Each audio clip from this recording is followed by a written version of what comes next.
ಎಲ್ಲರಿಗೂ ನಮಸ್ಕಾರ. ನೀವು ನೋಡ್ತಾ ಇದ್ದಾರೆ ಆಕಾಶ್ ಪಾಟೀಲ್ ಯೂಟ್ಯೂಬ್ ಚಾನಲ್. ಇವತ್ತಿನ ಕ್ಲಾಸ್ನಲ್ಲಿ BA 5ನೇ ಸೆಮಿಸ್ಟರ್ನಲ್ಲಿ ಬರ್ತಕ್ಕಂತಹ ಎಕನಾಮಿಕ್ನಲ್ಲಿ ಬರ್ತಕ್ಕಂತಹ ಇಂಡಿಯನ್ ಬ್ಯಾಂಕಿಂಗ್ ಆ್ಯಂಡ್ ಫೈನಾನ್ಸ್, ಭಾರತೀಯ ಬ್ಯಾಂಕೋದ್ಯಮ ಮತ್ತು ಹಣಕಾಸು DSC 11ನಲ್ಲಿ ಇರ್ತಕ್ಕಂತಹ ಮೊದಲನೇ ಅಧ್ಯಾಯ ಇರ್ತಕ್ಕಂತಹ ಒಂದು ಬ್ಯಾಂಕೋದ್ಯಮಕ್ಕೆ ಪ್ರವೇಶನ ಅಂತಕ್ಕಂಥ ನೋಡ್ತಾ ಇದ್ದೀವಿ.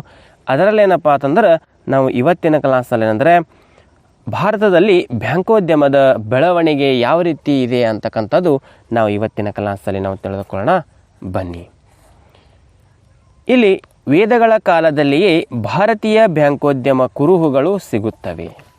ಇಲ್ಲೇನಪ್ಪ ಅಂತಂದ್ರೆ ಈ ಒಂದು ಬ್ಯಾಂಕೋದ್ಯಮದ ಬೆಳವಣಿಗೆ ಏನಂದ್ರೆ ಈ ಒಂದು ವೇದಗಳ ಕಾಲದಲ್ಲಿ ಏನಪ್ಪ ಅಂತಂದ್ರೆ ಈ ಭಾರತೀಯ ಬ್ಯಾಂಕೋದ್ಯಮ ಅಂತಕ್ಕಂಥ ಒಂದು ಕುರುಹುಗಳೇನಂದ್ರೆ ಇಲ್ಲಿ ಸಿಗ್ತಿರ್ತಾವ. ಇದರ ನಂತರ ಸ್ಕೃತಿಗಳ ಅವಧಿಯಲ್ಲಿಯೂ ಸಾಲ ನೀಡಿಕೆಯ ವ್ಯವಹಾರವು ಮುಂದುವರಿದು ಕೊಂಡು ಬಂದಿರುವಂತಹದ್ದು ತಿಳಿಯುತ್ತಾ ಇದೆ. ನಂತರ ಸ್ಕೃತಿಯಲ್ಲಿರ್ತಕ್ಕಂಥ ಅವಧಿಯಲ್ಲೂ ಕೂಡ ಈ ಒಂದು ಸಾಲವನ್ನು ನೀಡುವಂತಹ ವ್ಯವಹಾರಗಳು ಸತ ಹೀಗೆ ಮುಂದೆ ಹೋಗ್ತಿರ್ತಾವ. ಇದು ಸಾಲವನ್ನು ಋಣ ಎಂತಲೂ ಸಾಲ ವ್ಯವಹಾರ ಮಾಡುವವರನ್ನು ವೈಶ್ಯ ಎಂದಲೂ ಮನಸ್ಕೃತಿಯಲ್ಲಿ ಕರೆಯಲಾಗಿದೆ. ಇಲ್ಲಿನಂದ್ರೆ ಈ ಋಣ ಅಂತಂದ್ರೆ ಈ ಒಂದು ಸಾಲ ವ್ಯವಹಾರವನ್ನು ಮಾಡುವವರು ವೈಶ್ಯವತ್ತ ಎಂದಲೂ ಮನಸ್ಕೃತಿಯಲ್ಲಿ ನಂತರ ಕರೆಯಲಾಗಿದೆ. ಕೌಟಿಲ್ಯನ ಅರ್ಥಶಾಸ್ತ್ರದಲ್ಲಿ ಸಹ ಸಾಲ ನೀಡಿಕೆ, ಬಡ್ಡಿ ವಿಧಿಸುವಿಕೆ ಮತ್ತು ಬಡ್ಡಿ ನಿಯಂತ್ರಣಕ್ಕೆ ಸಂಬಂಧಿಸಿದ ಅಂಶಗಳ ಬಗೆಗೆ ಉಲ್ಲೇಖವಿದೆ. ಆದರೆ ಆಗ ವ್ಯವಸ್ಥಿತವಾದ ಬ್ಯಾಂಕೋದ್ಯಮ ಪದ್ಧತಿ ಅಸ್ತಿತ್ವದಲ್ಲಿರಲಿಲ್ಲ. ಇಲ್ಲಿನಂದ್ರೆ ಈ ಅರ್ಥಶಾಸ್ತ್ರದಲ್ಲಿ ಇರ್ತಕ್ಕಂಥ ಒಬ್ಬ ಕೌಟಿಲ್ಯನ ಸಹ ಏನಪ್ಪ ಅಂತಂದ್ರೆ ಸಾಲಗಳನ್ನು ನೀಡುವಿಕೆ ಹಾಗೂ ಬಡ್ಡಿಯನ್ನು ವಿಧಿಸುವಿಕೆ ಮತ್ತು ಬಡ್ಡಿ ನಿಯಂತ್ರಣದ ಸಂಬಂಧಿಸಿದಂಥ ಒಂದು ಹಲವಾರು ಸಮಸ್ಯೆಗಳ ಅಥವಾ ಅಂಶಗಳ ಬಗೆಗೆ ಇಲ್ಲಿ ಉಲ್ಲೇಖವನ್ನು ಮಾಡಿದ್ದಾರೆ.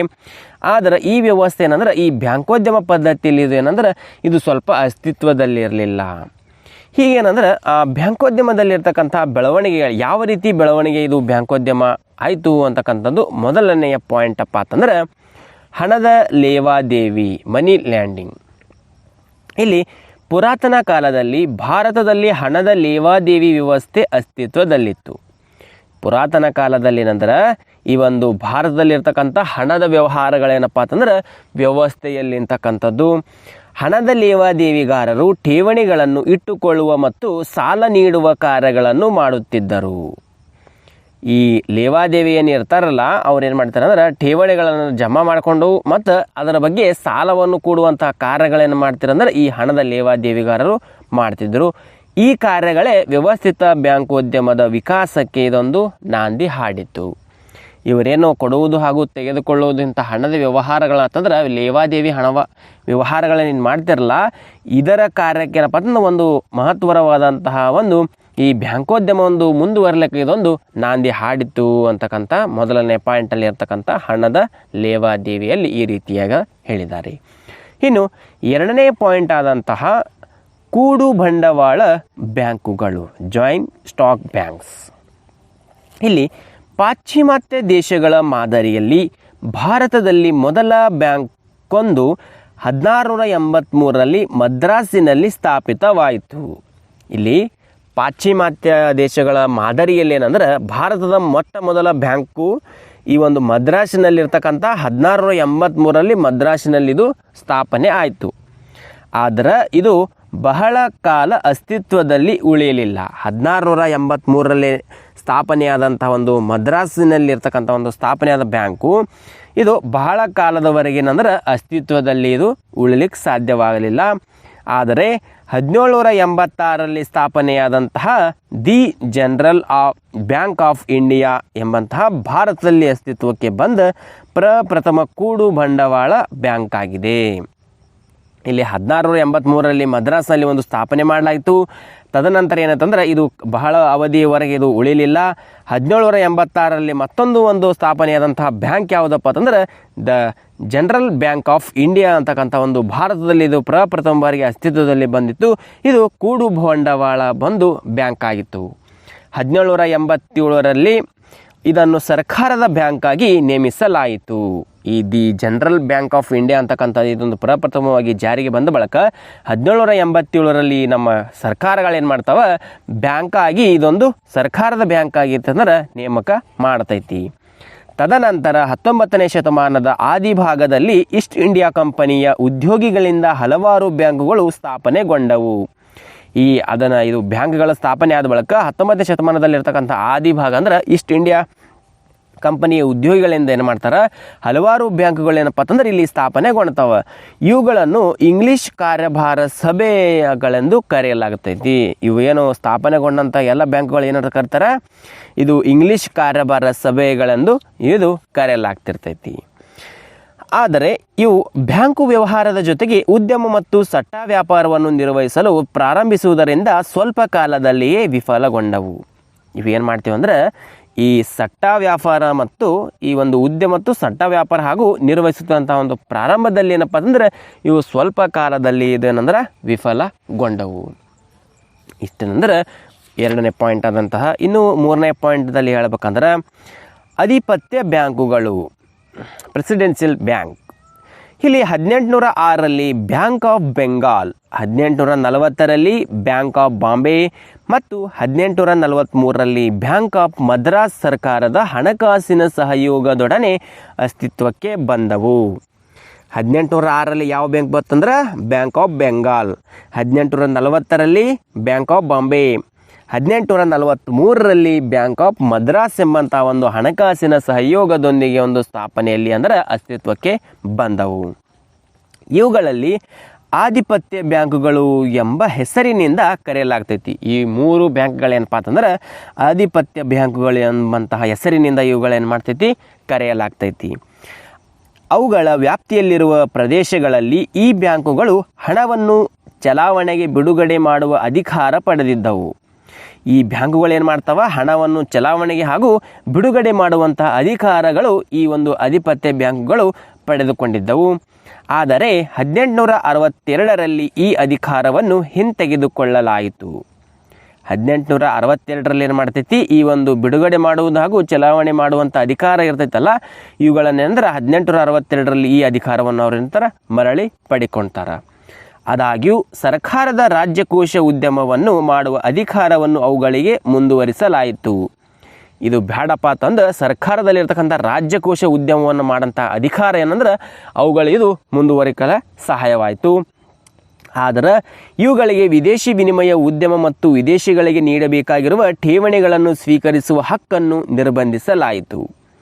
ಇದೇನೆಂದ್ರೆ ಇವುಗಳಲ್ಲಿ ವಿದೇಶಿ ವಿನಿಮಯ ಮತ್ತು ಉದ್ಯಮ ಮತ್ತು ವಿದೇಶಗಳಿಗೆ ನೀಡಬೇಕಾಗಿರತಕ್ಕಂಥ ಠೇವಣಿಗಳೇನಿರ್ತಾವಲ್ಲ ಅವುಗಳನ್ನು ಸ್ವೀಕರಿಸುವ ಅಂದ್ರೆ ಪಡೆದುಕೊಳ್ಳೋದು ಹಕ್ಕನ್ನು ಏನು ಮಾಡ್ತಿದ್ದು, ನಿರ್ಬಂಧಿಸಲಾಯಿತು. ಯಾವುದಂದ್ರೆ ಈ ಒಂದು ಆಧಿಪತ್ಯ ಬ್ಯಾಂಕುಗಳಿಗೆ. ಇನ್ನು ಮೊಟ್ಟ ಮೊದಲ ಬಾರಿಗೆ ಸ್ಥಾಪನೆಯಾದ ಶುದ್ಧ ಭಾರತೀಯ ಬ್ಯಾಂಕ್ ಅಂದರೆ 1881ರಲ್ಲಿ ಅಸ್ತಿತ್ವಕ್ಕೆ ಬಂದ ಔದ್ ವಾಣಿಜ್ಯ ಬ್ಯಾಂಕ್. 1881ರಲ್ಲಿ ಏನಪ್ಪ ಅಂತಂದ್ರೆ ಅಸ್ತಿತ್ವಕ್ಕೆ ಬಂದಂಥ ಔದ್ ವಾಣಿಜ್ಯ ಬ್ಯಾಂಕ್ ಅಂತಕ್ಕಂಥ ಇದು ಭಾರತೀಯರಿಂದಲೇ ಸ್ಥಾಪಿಸಲ್ಪಟ್ಟ ಬ್ಯಾಂಕ್ ಆಗಿತ್ತು. ನಂತರ 1894ರಲ್ಲಿ ಪೀಪಲ್ಸ್ ಬ್ಯಾಂಕ್ ಮತ್ತು 1901ರಲ್ಲಿ ಪಂಜಾಬ್ ನ್ಯಾಷನಲ್ ಬ್ಯಾಂಕ್ ಸ್ಥಾಪನೆಗೊಂಡವು. 1905ರ ಸ್ವದೇಶಿ ಚಳುವಳಿಯು ಬ್ಯಾಂಕುಗಳ ಸ್ಥಾಪನೆಗೆ ವಿಶೇಷ ಉತ್ತೇಜನ ನೀಡತ್ತೆನ್ನಬಹುದು. 1906ರಲ್ಲಿ ಕೆನರಾ ಬ್ಯಾಂಕ್ ಮತ್ತು ಬ್ಯಾಂಕ್ ಆಫ್ ಇಂಡಿಯಾ, 1907ರಲ್ಲಿ ಇಂಡಿಯನ್ ಬ್ಯಾಂಕ್, 1908ರಲ್ಲಿ ಬ್ಯಾಂಕ್ ಆಫ್ ಬರೋಡಾ ಮತ್ತು 1910ರಲ್ಲಿ ಸೆಂಟ್ರಲ್ ಬ್ಯಾಂಕ್ ಆಫ್ ಇಂಡಿಯಾ ಜನ್ಮ ತಾಳಿತು. ನಂತರದ ವರ್ಷಗಳಲ್ಲಿ ಸಹಸ್ರಾರು ಬ್ಯಾಂಕುಗಳು ಸೃಷ್ಟಿಗೊಂಡವು ಅಂತಕ್ಕಂಥ ಈ ಒಂದು ಆಧಿಪತ್ಯ ಬ್ಯಾಂಕುಗಳಿಗೆ ಹೇಳಬಹುದು. ಇನ್ನು 4ನೇದಾಗಿ ಪಾಯಿಂಟ್ ಬರ್ತಕ್ಕಂತಹ ಇಂಪೀರಿಯಲ್ ಬ್ಯಾಂಕ್. ಇಲ್ಲಿ bank of Bengal, bank of Bombay ಮತ್ತು ಬ್ಯಾಂಕ್ ಆಫ್ ಮದ್ರಾಸ್ ಈ ಮೂರು ಆಧಿಪತ್ಯ ಬ್ಯಾಂಕುಗಳನ್ನು ಸಂಯೋಜಿಸಿ ಜನವರಿ 27, 1921ರಂದು ಇಂಪೀರಿಯಲ್ ಬ್ಯಾಂಕ್ ಆಫ್ ಇಂಡಿಯಾವನ್ನು ಸ್ಥಾಪಿಸಲಾಯಿತು. ಈ 3 ಆಧಿಪತ್ಯ ಬ್ಯಾಂಕುಗಳಿಗೆ ಸಂಯೋಜನೆಗೊಂಡಂತಹ ಒಂದು ಜನವರಿ 27, 1921ರಂದು ಏನು ಮಾಡ್ತೈತಿ, ಇಂಪೀರಿಯಲ್ ಬ್ಯಾಂಕ್ ಆಫ್ ಇಂಡಿಯಾ ಅಂತಕ್ಕಂಥದ್ದು ಒಂದು ಸ್ಥಾಪನೆ ಆಗ್ತೈತಿ. ಬ್ಯಾಂಕು ಹಣವನ್ನು ಚಲಾವಣೆಗೆ ತರುವ ಕಾರ್ಯವನ್ನು ಈ ಬ್ಯಾಂಕಿಂಗ್ ನಿರ್ಬಂಧಿಸಿದರೂ ಸಹ ಸರ್ಕಾರದ ಹಣವನ್ನು ಪಾಲನೆ ಮಾಡುವ ಮತ್ತು ತಿರುವೆ ಮನೆಯಾಗಿ ವರ್ತಿಸುವ ಇದರ ಕಾರ್ಯಗಳನ್ನು ಮುಂದುವರಿಸಲಾಯಿತು. 1935ರಲ್ಲಿ ಭಾರತ ರಿಸರ್ವ್ ಬ್ಯಾಂಕ್ ಸ್ಥಾಪನೆಯಾಗುವವರೆಗೆ ಇದು ಅಗ್ರ ಬ್ಯಾಂಕೋದ್ಯಮವಾಗಿ ಸ್ಥಾಪನೆ ಸಂಸ್ಥೆಯಾಯಿತು. ಇದೇನೆಂದ್ರೆ ಹಣದ ಚಲಾವಣೆ ತರುವಂತಹ ಕಾರ್ಯಗಳೇನು ಮಾಡ್ತಂದ್ರೆ ಈ ಬ್ಯಾಂಕಿಗೆ ನಿರ್ಬಂಧಿಸಿದಂತಹ ಒಂದು ಸಹ ಸರ್ಕಾರದ ಹಣವನ್ನು ಪಾಲನೆ ಮಾಡುವ ಮತ್ತು ತಿರುವೆಯ ಮನೆಯಾಗಿ ವರ್ತಿಸುವಂಥ ಇದರ ಕಾರ್ಯಗಳನ್ನು ಮುಂದುವರಿಸಲಾಯಿತು. 1935 ಏನು ಮಾಡ್ತೈತಿ, ಈ ಒಂದು ಭಾರತದ ರಿಸರ್ವ್ ಬ್ಯಾಂಕ್ ಆಫ್ ಇಂಡಿಯಾ ಅಂತಕ್ಕಂಥದ್ದು ಒಂದು ಸ್ಥಾಪನೆಯಾಗುವಂತಹವರೆಗೆ ಈ ಒಂದು ಅಗ್ರ ಬ್ಯಾಂಕೋದ್ಯಮ ಏನು ಮಾಡ್ತೈತಿ, ಈ ಸಂಸ್ಥೆಯಲ್ಲಿ ಉಳ್ಕೊಂತ ಹೋಗ್ತೈತಿ. ಇನ್ನು 5ನೇ ಪಾಯಿಂಟ್ ಆದಂತಹ ಭಾರತದ ರಿಸರ್ವ್ ಬ್ಯಾಂಕ್ ಆಫ್ ಇಂಡಿಯಾ. ಭಾರತದ ಬ್ಯಾಂಕೋದ್ಯಮದ ಇತಿಹಾಸದಲ್ಲಿ ಪ್ರಥಮ ಬಾರಿಗೆ 1935ರಲ್ಲಿ ಕೇಂದ್ರ ಬ್ಯಾಂಕೋದ್ಯಮ ಸ್ಥಾಪಿಸಲಾಯಿತು. 1935ರಲ್ಲಿ ಏನು ಮಾಡ್ತೈತಿ, ಬ್ಯಾಂಕೋದ್ಯಮ ಒಂದು ಸ್ಥಾಪಿಸಲಾಗ್ತೈತಿ. ಯಾವುದು ಇತಿಹಾಸದ ಪ್ರಥಮ ಬಾರಿಗೆ ಒಂದು ಬ್ಯಾಂಕೋದ್ಯಮ, ಇಲ್ಲಿ ಕೇಂದ್ರ ಬ್ಯಾಂಕೋದ್ಯಮ ಅಂತಕ್ಕಂಥದ್ದು ಒಂದು ಸ್ಥಾಪನೆ ಮಾಡಲಾಗ್ತೈತಿ. ಇದೇ ಭಾರತದ ರಿಸರ್ವ್ ಬ್ಯಾಂಕ್. 1935ರಲ್ಲಿ ಬಂದಂಥ ಕೇಂದ್ರ ಬ್ಯಾಂಕೇ ಇದು ಭಾರತದ ರಿಸರ್ವ್ ಬ್ಯಾಂಕ್ ಅಂತ ಹೇಳ್ಬೋದು. ಇದು ಏಪ್ರಿಲ್ 1, 1935ರಂದು ಖಾಸಗಿ ಷೇರುದಾರರ ಬ್ಯಾಂಕ್ ಆಗಿ ಸ್ಥಾಪನೆಗೊಂಡಿತು. 1935 ಏಪ್ರಿಲ್ 1ರಂದು ಏನು ಮಾಡ್ತೈತಿ, ಖಾಸಗಿ ಷೇರುದಾರರ ಬ್ಯಾಂಕ್ ಆಗಿ ಇದು ಸ್ಥಾಪನೆಗೊಂಡ್ತೈತಿ. ಇದರ ಷೇರು ಬಂಡವಾಳ ರೂಪಾಯಿ 5 ಕೋಟಿ ಆಗಿದ್ದಿತ್ತು. ಸರ್ಕಾರದ ರೂಪಾಯಿ 2,22,000 ನಾಮ ಮೌಲ್ಯದ ಷೇರುಗಳನ್ನು ಹೊಂದಿತ್ತು. ಭಾರತದ ರಿಸರ್ವ್ ಬ್ಯಾಂಕ್ ಹಣವನ್ನು ಚಲಾವಣೆಗೆ ತರುವ ಸರ್ಕಾರದ ಬ್ಯಾಂಕ್ ಆಗಿ ಕೆಲಸ ಮಾಡುವ, ಸಾರ್ವಜನಿಕ ಸಾಲದ ನಿರ್ವಹಣೆ ಮಾಡುವ, ಸರ್ಕಾರದ ನಿಧಿಯನ್ನು ಪಾಲನೆ ಮಾಡುವ, ಸಾಲವನ್ನು ನಿಯಂತ್ರಿಸುವ ಮತ್ತು ತಿರುವೆ ಮನೆಯಾಗಿ ಕಾರ್ಯನಿರ್ವಹಿಸುವ ಅಧಿಕಾರವನ್ನು ಇವೆಲ್ಲವೇನಪ್ಪ ಅಂತಂದ್ರೆ ಈ ಒಂದು ಭಾರತದ ರಿಸರ್ವ್ ಬ್ಯಾಂಕ್ ಅಂತ ಒಂದು ಪಡೆದುಕೊಂಡಿತ್ತು. ಅಂದರೆ ಇದು ಈ ಒಂದು ಯಾವುದೇ ದೇಶದ ಕೇಂದ್ರ ಬ್ಯಾಂಕಿನಂತಹ ಕೆಲಸ ಮಾಡುತ್ತದೆ. ಅಂದರೆ ಈ ಜನವರಿ 5, 1949ರಂದು ಭಾರತದ ರಿಸರ್ವ್ ಬ್ಯಾಂಕನ್ನು ರಾಷ್ಟ್ರೀಕರಣ ಮಾಡಲಾಯಿತು. ಭಾರತ ರಿಸರ್ವ್ ಬ್ಯಾಂಕ್ ಯಾವಾಗ ರಾಷ್ಟ್ರೀಕರಣ ಮಾಡಲಾಯಿತು ಅಂತಕ್ಕಂಥದ್ದು ಕೇಳಿದ್ರೆ ಜನವರಿ 5, 1949ರಂದು ಭಾರತದ ರಿಸರ್ವ್ ಬ್ಯಾಂಕನ್ನು ರಾಷ್ಟ್ರೀಕರಣ ಮಾಡಲಾಯಿತು ಅಂತಕ್ಕಂಥದ್ದು ಹೇಳ್ಬೋದು. ಇನ್ನು 6ನೇ ಪಾಯಿಂಟ್ ಆದಂತಹ ಬ್ಯಾಂಕೋದ್ಯಮ ನಿಯಂತ್ರಣ ಕಾಯ್ದೆ 1949. ಸ್ವದೇಶಿ ಚಳುವಳಿಗೆ ಮೊದಲು ಮತ್ತು ಸ್ವದೇಶಿ ಚಳುವಳಿಯ ಪರಿಣಾಮವಾಗಿ ಭಾರತದಲ್ಲಿ ಅನೇಕ ವಾಣಿಜ್ಯ ಬ್ಯಾಂಕುಗಳು ಸ್ಥಾಪನೆಗೊಂಡವು. ಸ್ವದೇಶಿ ಚಳುವಳಿಯ ಮೊದಲು ಏನು ಮಾಡ್ತಿತ್ತು ಮತ್ತು ಸ್ವದೇಶಿ ಚಳುವಳಿಯ ಪರಿಣಾಮವಾಗಿ ಏನಂದ್ರೆ ಭಾರತದಲ್ಲಿ ಅನೇಕ ವಾಣಿಜ್ಯ ಬ್ಯಾಂಕ್ಗಳು ಏನು ಮಾಡ್ತಾವ, ಸ್ಥಾಪನೆಗೊಳ್ತಾವ. ಮತ್ತು ಆದರೆ ಇವು ವಿದೇಶಿ ಬ್ಯಾಂಕುಗಳಿಂದ ತೀವ್ರವಾದ ಸ್ಪರ್ಧೆಯನ್ನು ಎದುರಿಸಬೇಕಾಗ್ತೈತಿ.